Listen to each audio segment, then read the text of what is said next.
Alright guys, it has been quite a few days since I've been on here. The 27th of March at 9:35 p.m. my grandpa did pass away.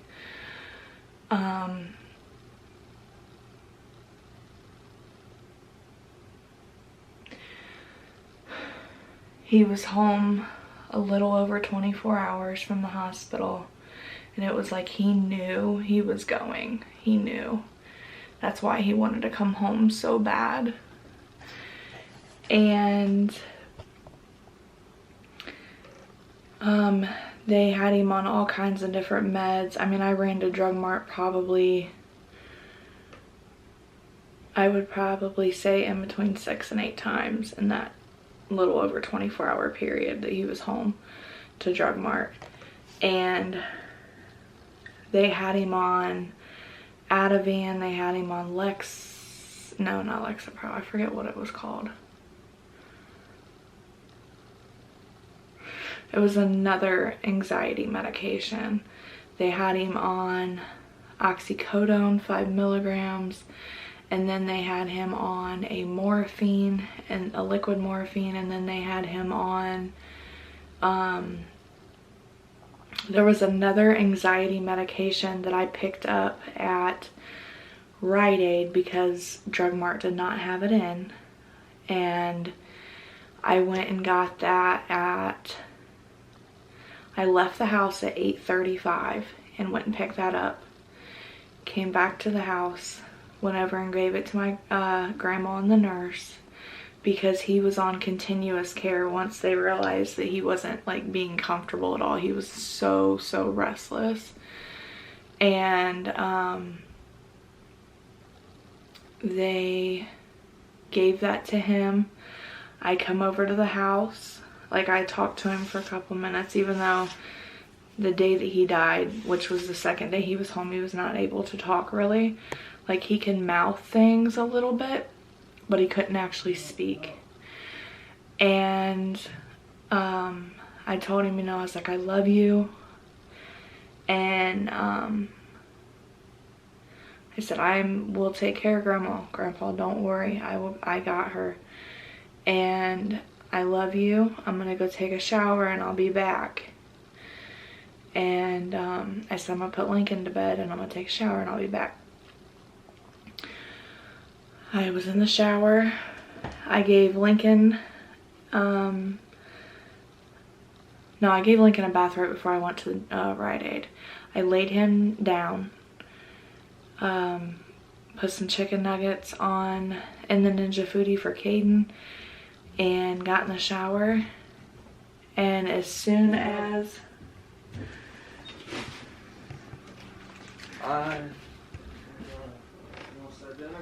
yeah, here in just a second.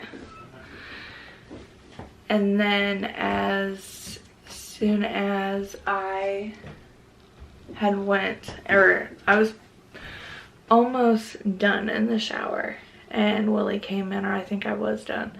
And Willie had come in and he's like, hurry up, get out, we gotta go. And I said, where are we going? He's like, just get dressed, we gotta go. And I was like, where are we going? And he's like, he's gone, he just passed. And like, I didn't want to believe it at first. Like, it took me a second to process it, because I mean, I knew it was gonna be soon, but I didn't think it was gonna be that soon. And so I hurried up, threw my hair up in a bun, put some shorts and a tank top on, put my house coat on, and Willie grabbed Lincoln. I put some socks on Lincoln, wrapped him up in his blanket, and we walked next door to my grandma's. And yeah, he had passed. He waited till my grandma went outside. Once she went outside, she smoked a cigarette, and when she came back in, the nurse was like, he's gone. He passed at 9:35. And yeah,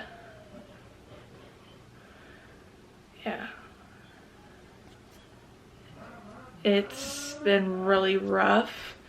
I don't understand why family feels that, you know, now when somebody dies, it's time to start an argument.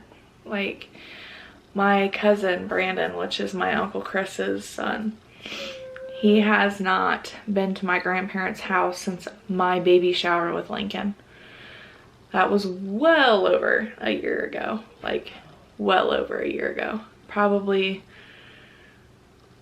it's been about 1.5 years actually, because I was like 7-8 months pregnant when I had my baby shower. And my aunt, or my grandma, wanted to put it on Facebook that night that it happened. And my aunt went downstairs to go do it, and I went down there and I said, does Josiah and Jessica know, which is her kids, my cousins?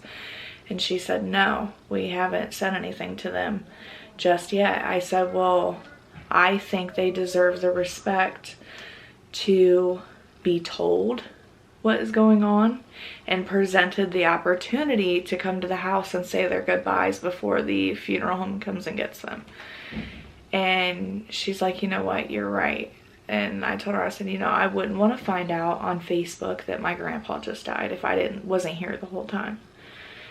And she's like, you're right. She's like, thank you for that advice, and I'm gonna not post it until I talk to both of them. Well, the next day, once she got a hold of them, it was probably 2 o'clock in the afternoon, she went ahead and posted it on Facebook. And now my cousin Brandon and his wife are like, oh my God, you couldn't have called us and told us. And my grandma was all upset, and I told her, like, look, there is no reason for you to be upset. If they cared, they would have been here. Phones work both ways. They can call just as much as you guys can call.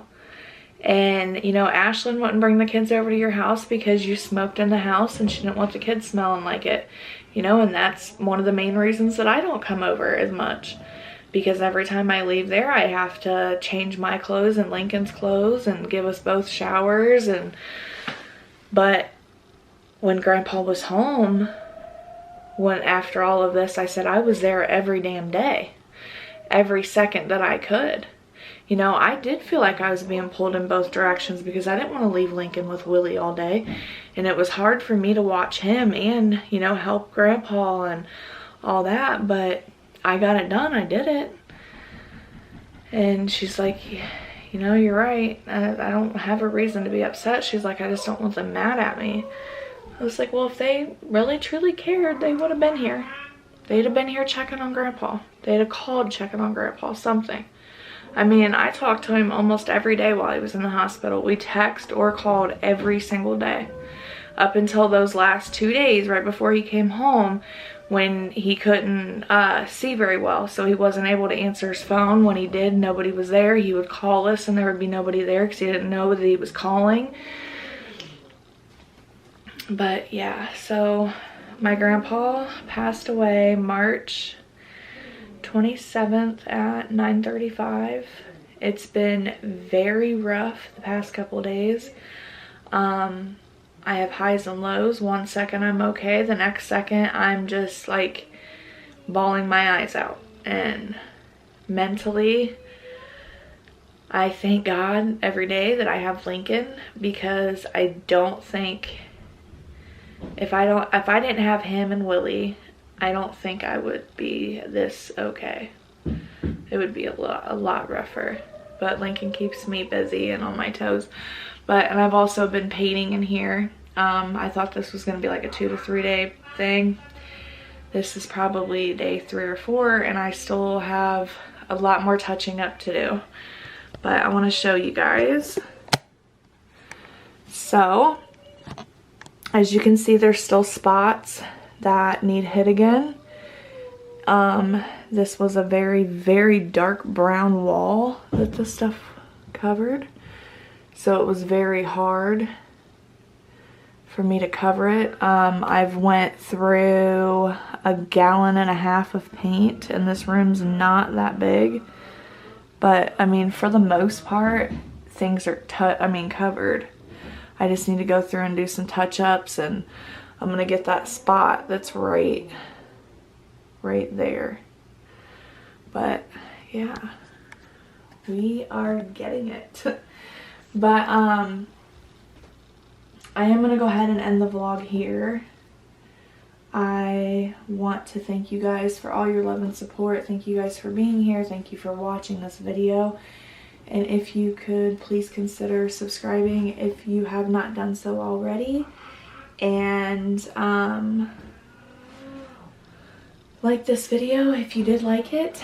I will be, tomorrow, I'm hoping that our swing will be here. It was supposed to be here on the 27th, but as of right now, it's in transit at Mansfield Post Office, and it's been like that since 4:01 p.m. on the 27th. So I don't know what's going on there. So yeah, but look at this room.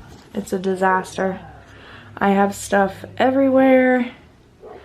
His crib is completely covered in everything. All of this stuff is so covered in everything. Like, everything is just everywhere. But I have decided we are going to get rid of the crib. He doesn't use it. And I'm just going to make this his playroom slash room where he will be having his dresser and clothes and all his books and stuff like that. Just pretty much the kids' playroom. Because he sleeps with us, and Avea will be too. She'll be in her bassinet, and yeah. But I love you guys. Again, thank you so much for all your love and support. You guys help me way more than you will ever know, and I just seriously from the bottom of my heart want to thank you for watching my videos. Love you guys. Bye.